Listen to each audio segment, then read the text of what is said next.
All right. Well, good afternoon, everyone. Welcome. My name is Danae Aber. I'm the Executive Director of the Louisiana Rural Health Association.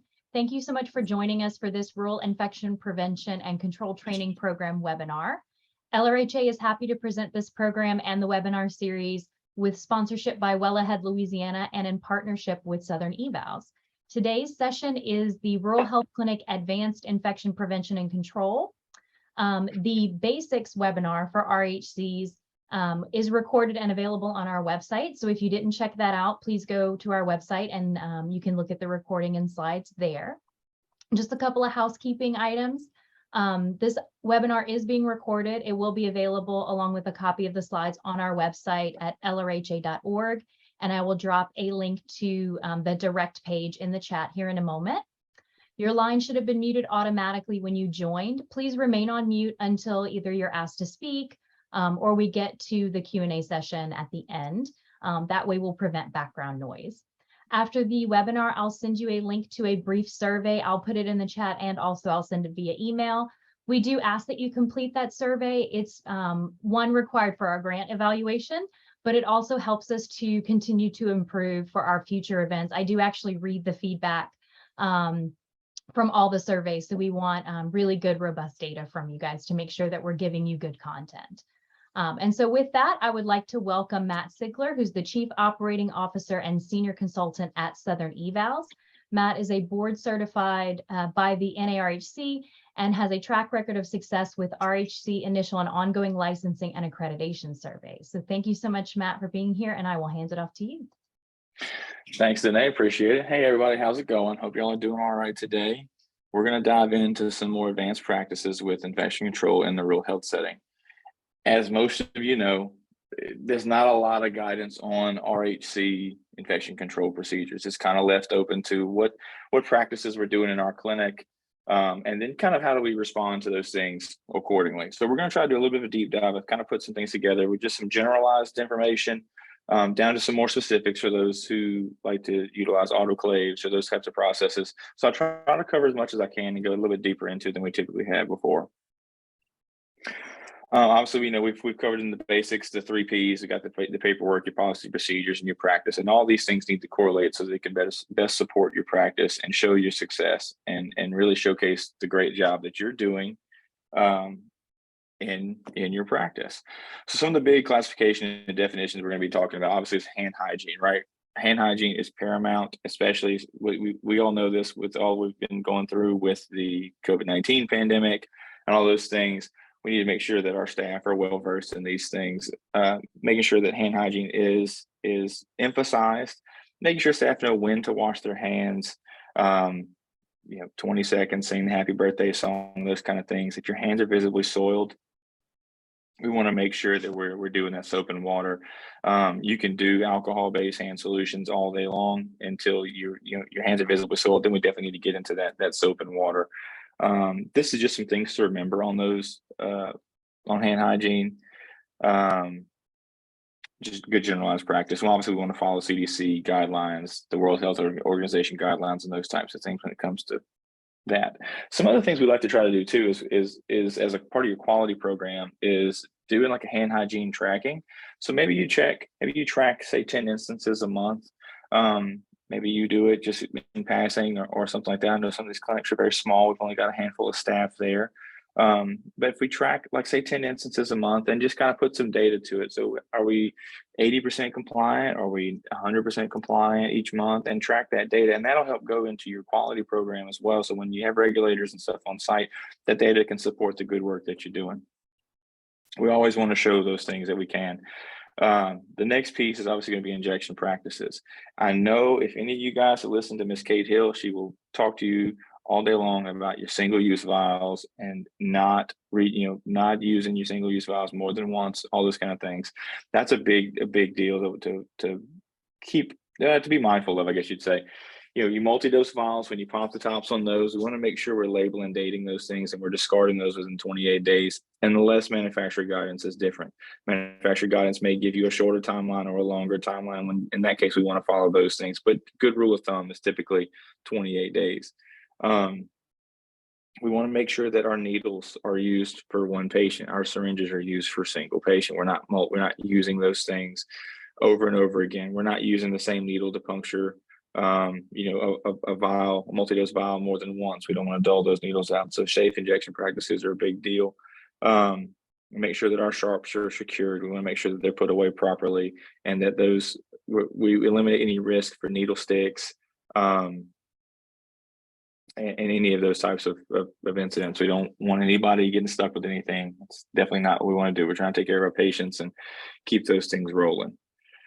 One of the big things you're going to hear is talking about sterilization, which obviously sterilization is the process of completing elimination of all microbial life forms. It's disinfection at its best, right? We're cleaning everything. Typically, you're going to see in the clinic setting, probably an autoclave. If clinics are using those, typically I push people towards disposable to eliminate any questions, because when you've got an autoclave there, you've got to make sure you're following manufacturer guidelines. You are doing your spore testings to make sure that as you have your batches of tools that you're sterilizing in your clinic, that if you were to have say a positive spore test, you know which tools to go back and pull, and all those things that go along with it. You're keeping sterilization logs, because you need to know when you do your spore test so you know what to pull. Obviously, it's a very good tool. It's a very, if you're utilizing it a lot and it's there, and depending on the services you're offering, definitely see the purpose in having those. But if it's just normal stuff in the clinic and we can get away with using disposable to eliminate any issues there, that's typically what I encourage folks to do. But I understand everybody's got their preferences as well. The next big piece is talking about high level disinfection. I'm not sure a lot of clinics do high level disinfection, but just to touch on it, obviously this is the process kind of between low level disinfection and sterilization. So it's more effective at cleaning. You're typically going to use chemicals like glutaraldehyde, hydrogen peroxides, OPAs, and it's going to really clean everything off except just bacterial spores. That's where your sterilization is going to have a little bit better cleaning. I can't think of any clinics off the top of my head that typically do high level disinfection. But we covered it there. Low level disinfection is obviously something we should be very, very familiar with, especially with the pandemic. This is going to be your normal, your sandy cloths, your micro kills, and those types of things that we're wiping down all of our surfaces with. We're cleaning our like our point of care devices, like our blood pressure cuffs, our glucometers, and those types of things. This is where we want to make sure we have a good sound process when regulators are on site. We want to make sure that we are very, very well versed in our processes. So if you have a 2-minute kill time, all your staff need to know that it's a 2-minute kill time. And that means that the surface of that device stays wet for 2 minutes to ensure that it's adequately disinfecting what we're trying to accomplish, right? So anytime we can get the lower amount of time, that's going to help our clinic turnover, as far as our room turnover, all those things. It's going to help us be more efficient. Because if we are walking around with a can of like the disinfectant spray or Lysol or something like that, that's got a 10-minute kill time. And technically, if you're not allowing that surface to stay wet for 10 minutes with that chemical, then you are not properly disinfecting. And so then that leads you down the rabbit hole of all the things that you may not be cleaning properly and all those kind of things. The big thing is to have a medical grade cleaner, have your staff knowledgeable on the kill time. They may say wet time or dry time, but that way we know when I wipe off this blood pressure cuff, it stays wet for 1 minute. When I wipe off this glucometer, it's wet for 1 minute, and we move on to the next patient. So we're turning over quickly, especially when you go into your exam rooms and you're wiping off all your chairs and your exam tables and those kinds of things. We want to wipe that down, and then don't pull the paper back over it. Right, pull the paper when you go to put your patient in the room. It's just process I like to encourage people to do. That way, you've wiped your bed down, you've kept it wet, you've not introduced any type of foreign contaminant in that 2-minute window or 1-minute window or whatever it may be. And when you're going through doing your survey, your surveyors are walking through your clinic and they're looking and they say, okay, cool, there's no paper on that bed, so I know that's a clean room. Versus when they do round the corner and they see paper on the bed, then they know that that's a dirty room. So it's just a little bit visually surveying and wrapping that into your disinfection practices as well, which gets into the EOC, environment of care, infection control rounds, which is quite extensive in larger facilities. Obviously in the clinic, where these are very small, so we could do these rounds do these rounds monthly, and all we're doing is making sure that somebody is aware of our problems, right? Whether you have a water leak and you've got some ceiling tiles that are damaged, or maybe there's some excessive amounts of dust throughout your practice. Maybe we need to wipe off the vitals machine cart better down by the wheels. Maybe there's an excessive amount of buildup of dust down there. Somebody to do rounds once a month to come through and just look and see, hey, we're doing good, or we need to look better here. And all this stuff can be rolled up as part of your data, as part of your QA/PI program. So it helps you, one, with making sure your facility is clean and orderly, and it's taken care of there, right? So you're satisfying CMS regulations. You are also satisfying your quality driven data as well by compiling this into a report, putting a score on it. We did 100% of EOC rounds this month, or this quarter, or something like that. It's a good tool to use to be very aware of your practice, and not just getting caught up in the day-to-day, as easy as that is, with just letting things roll with the punches. Talk a little bit about point of care devices. Obviously, this is your stethoscopes, your thermometers, vital sign machines, glucometers, any of the other types of small equipment we use in the clinic setting. And the big thing is making sure we have a process to clean these, right? We want to make sure that we're cleaning in between patients. We don't want to have a surveyor come in and your staff say, if they're asked, well, when do you clean these devices? And say, oh, at the end of the day, not be good. Or never, or any of those types of things. We want to make sure that we're saying we clean these devices in between patients, and that when it's put away in a manner that we know it's clean, right? So if the vitals card is put away and there's cords hanging out everywhere, and we don't have maybe some new supplies put on it, maybe some new wipes or some sanitation wipes put on there, that it's dirty. So if it's in a dirty cubby, or if it's put here and the cords are all wrapped up and it's all put together nicely and it's clean and it's on charge, well, then we know it's a clean thing. So anything you can do to kind of incorporate visual keys in with your processes is always a good thing.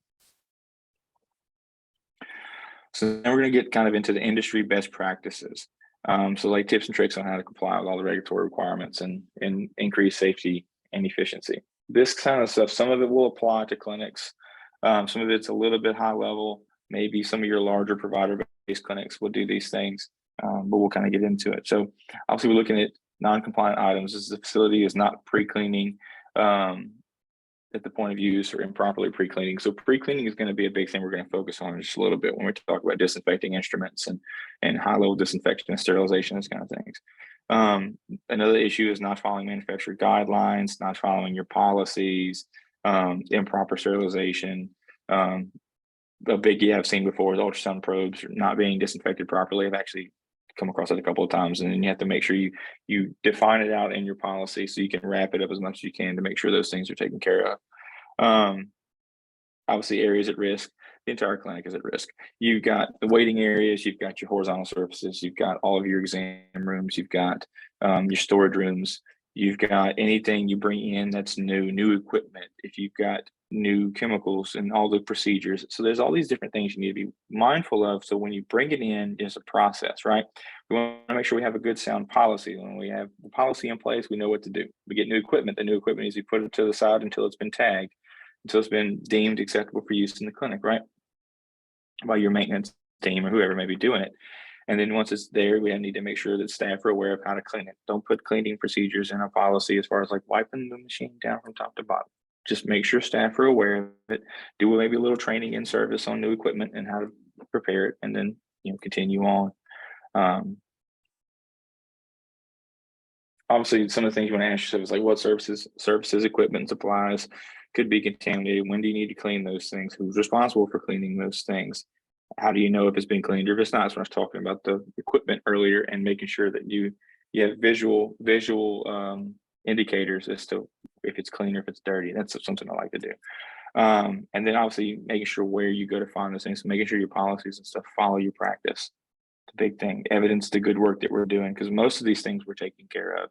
It's just making sure we can evidence that we're taking care of them in a way that satisfies the regulation.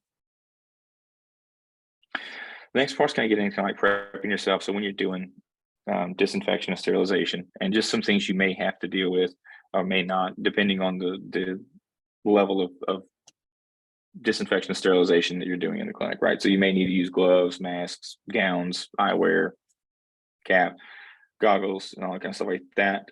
Typically in a clinic setting, I would think nothing really more than maybe some gloves, mask, something along those lines, unless you guys are running a pretty significant operation with autoclaves and stuff like that. Big one here. Always pre-clean before you disinfect or you sterilize, right? Disinfection and sterilization will always require pre-cleaning. So anytime you get ready to do high level disinfection or sterilization, you got to pre-clean using an enzymatic cleaner. I think there's one of those like called Forever Wet or something like that. It stays good for 72 hours before. I know some clinics that I've worked with in the past do use instruments that need to be autoclaved, and so they will utilize those instruments. They will clean off any large debris, hit them with a enzymatic cleaner, and put them in a bin, and they'll have them delivered to the main campus hospital where they'll be autoclaved, and they'll have their biomarkers and all their tags and stuff put on the bag, and then brought back to the clinic. But the biggest thing is you got to make sure we're doing that pre-clean. Obviously, getting into that's the first step of the disinfection and sterilization process. Point is to remove all the visible soil and all the stuff, either it be blood or whatever substances you may come across. It's best to perform this practice as soon as you can. You don't want anything to get dried on or stuck and all that kind of stuff. Then it just is harder to get clean. This is where we talked about needing them to remain wet, with spraying them with an enzymatic cleaner or solution, and keeping them in a safe container, right? So if we've got these instruments, there's possibly some sharps and things like that. So we need to make sure we have a puncture resistant container that is labeled biohazard and that we can say that it's dirty. So when we go to transport those things, everybody's aware of what's going on there. And that's whether you move in across the street or across the clinic. You just want to make sure you transport things in a safe way. And so when you're getting ready to move those things to decontam, there you go. There's your puncture resistant containers and things of that nature. And the biggest thing is make sure you can indicate clean or dirty on the box. So that way, you know, if you're using the same box or we're cleaning the box and all those kind of things, which one's clean, which one's dirty, and how you're moving it around.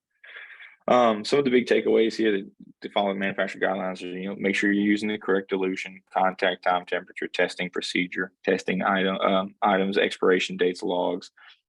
Make sure that we follow those manufacturer guidelines. Every piece of equipment's always different. Nothing is cookie cutter the same for everything. So being aware of those issues and those things is very important.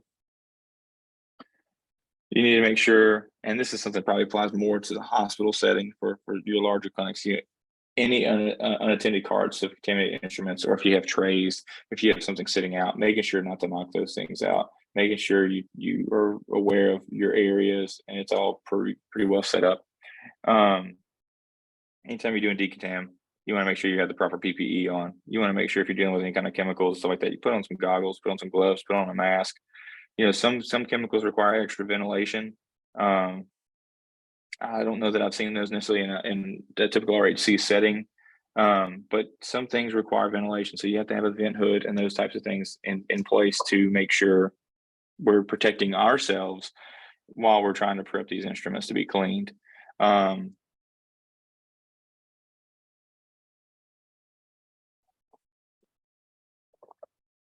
Sorry about that. Obviously, when it comes to packing items and instruments, you want to make sure you don't fold the paper packets up. You don't want to make sure it's all crumpled together. You want to use the proper size pouch for your instruments. You don't want to have something that's too massive. You don't have something that's too small. If it's a pack that's torn or stained or damaged, we need to take the instruments out, reprocess them. I know a big thing we've looked into before is processing instruments in the proper form. So keeping them open, right? If you have a pair of like hemostats or whatever you want to call them, make sure they're not clamped closed. You want to make sure those are processed open. Your scissors, you want to make sure they're processed open. That way you're making sure we're cleaning in between those fine grooves and areas there. We're not trapping any debris inside those things.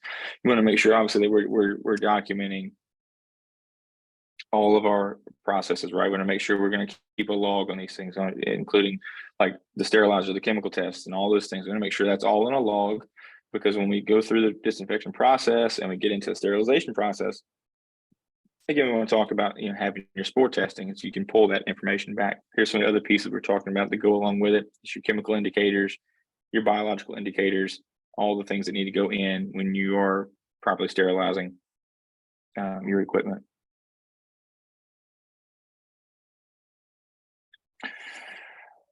Expiration dates, obviously, regardless if it's a sterilized item or if it's an item we purchased and it's a disposable, we need to be cognizant of our expiration dates. We need to be aware of what those are, whether you have a tagging system or some way of tracking that. We need to make sure we're going through expiration dates probably monthly, if not more frequently. That way we are not bogged down with a bunch of expired supplies. I know when surveyors are on site, if they find one thing, they will cite you on it, whether it be medication or instrument or anything like that. Any type of supplies that's expired, they're wanting to make sure that we are inventorying for expiration dates. Kind of goes into the storage area, so make sure we're keeping that area clean. We're limiting access. We want to make sure housekeeping does have access, whoever the housekeeping may be, or maybe there's a staff member that's dedicated to cleaning that space. A neglected storage room can end up with dust bunnies, size of footballs. So you got to make sure we keep those things clean and orderly. Some areas that are problems in the clinic is typically, it's all over the clinic. We're pushing a bunch of people through their practice daily. So your exam rooms, your restrooms, your floors are obviously pain points. Patient equipment is getting used frequently. We're going to make sure we have a good sound process in place to properly disinfect those things, clean them up, and put them away for the end of the day to start over on the next day. Horizontal surfaces, anywhere that's flat, any countertop space, anything can collect dust or anything. We need to make sure those surfaces are wiped down, make sure they're clean, make sure, again, we're getting into the dry times and kill times and wet times, stuff like that. Your storage areas we just talked about, making sure your storage areas are clean and orderly, make sure you have your shelving done properly, your inventory for expiration dates. Same with medication storage. We want to make sure that all of our medications, if we opened them, that we've labeled and dated accordingly, mark their expiration dates. Making sure we're not opening up too many things, we're going to be wasting stuff. Make sure, again, we're checking for expiration dates and discarding anything extra. One thing too to make sure is we don't have staff like pre-mixing. I know I've run into it in the past before. We've had staff that would pre-mix like Rusefen and it would be ready for the whole day. Making sure we don't get into those bad habits. Make sure we take the time to do it right when we need it, because it just sets yourself up for failure later if you have regulators and stuff on site.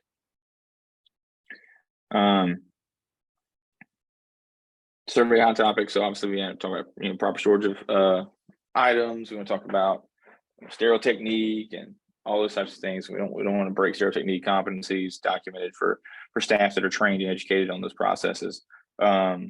Making sure that we have the proper documentation there for that. How to succeed. Obviously, we want to make sure that you have orientation and training. This is where we talk about having all your staff trained and competent in the things that they're doing. Make sure you can evidence this, right? So like I said, most of our staff are doing these things. They're competent in these things. There's not really a gap there, other than maybe we don't have documentation to prove it.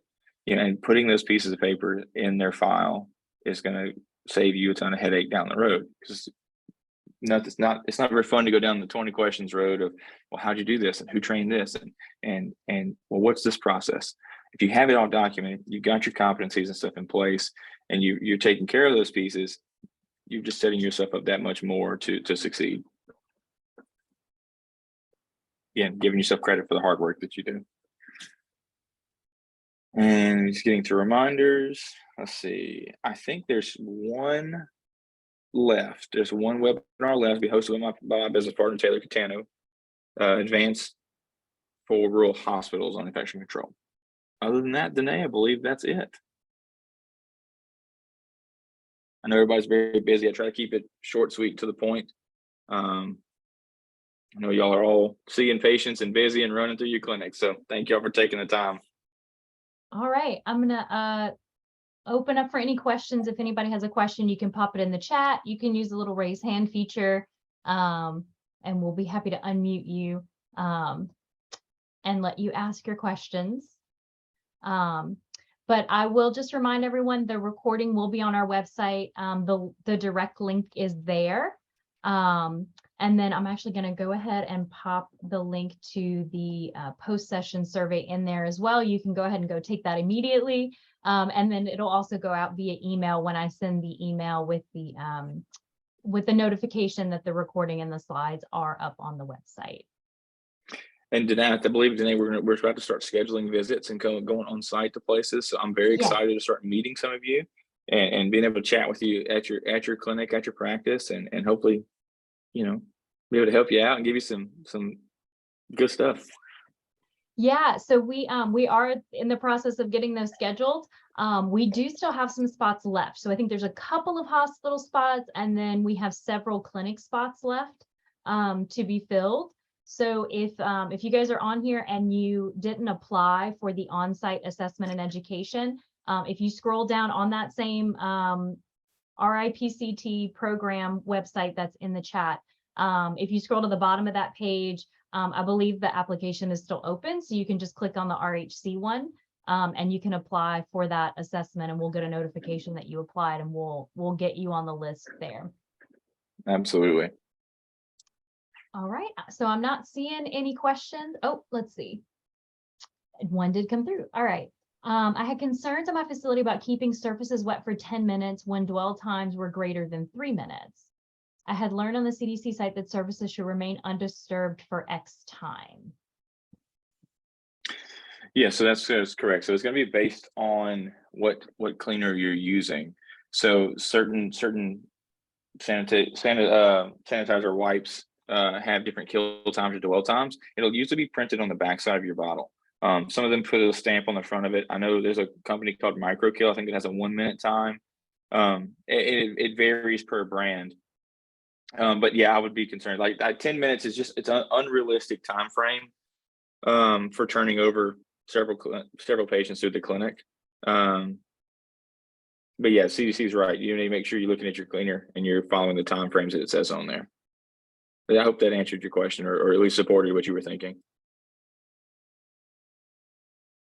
Yeah, and then she did link to the CDC. I don't know if that said thank you. So I hope that did answer your question, Tia. Yes, it was just at our facility, we have our EDS staff would use certain disinfectant that would be 10 minutes, and it was just unrealistic. And then that's when I had dove in and looked into it more, and I had learned that the contact time dwell time was supposed to be, the surface is supposed to remain undisturbed for 10 minutes or rather than being wet. So that was just, yeah, because when they're more than 3 minutes, like that's just an unrealistic time frame. Right, absolutely, yeah. When I'm saying keep the surface wet, that's what I'm talking about. It's like don't throw any paper on the bed, don't put anything on it that's gonna mess that surface up, right? Because like you said, if you break that surface, well, then you're starting back over at zero. Then you got to start all over again, start your timer back over.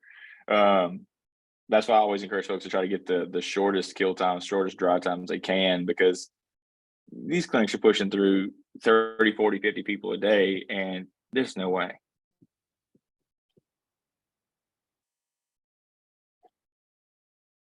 All right. Any other questions?